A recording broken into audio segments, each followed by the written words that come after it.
welcome to C2BH. So today we're actually going to start with the very basics of how do we start a puppy or a young dog working towards ultimately a BH or other obedience related titles. So we have Benelli here. She is about 18 weeks, so 4.5 months. And I'm just going to show you in step 1 with food how we start to build drive for obedience. So without drive, we have nothing. So if we have a puppy who's currently sniffing and checking other things out, that's not something that we're going to be successful with once we get on the trial field. So what we need is we need a puppy that's engaged with us, that wants to work with us, that understands cues, telling them that we're going to be working, and ultimately gives us their undivided attention for the work itself. So what I'll be doing first to show you engagement is we'll be working with food, and then ultimately be showing you how to also be building drive for a toy. When you teach behaviors, you do want to teach it starting with food, just because it is easier to manipulate your dog.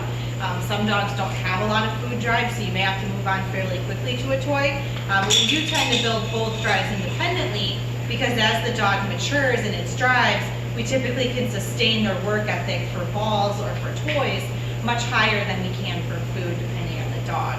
So we'll start with some food. Today I'm using Red Barn. It is one of my favorite treats out on the market.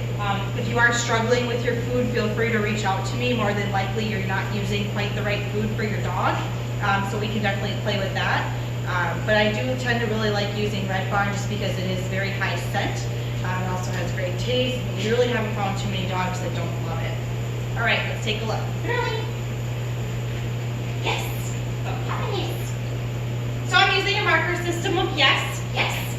For her, every time she looks at me, I'm going to mark her with yes, yes. Good. I am expecting her to jump into me or to give me drive, because that's telling me she really is ready and paying attention. Yes. Good puppy. Now, once you have a puppy that's changed from sniffing the ground to paying attention to you, yes, we can start to build drive for that food. So I'm doing that by moving away from her when I'm marking her. Think about your food as a prey object. Yes. Good girl.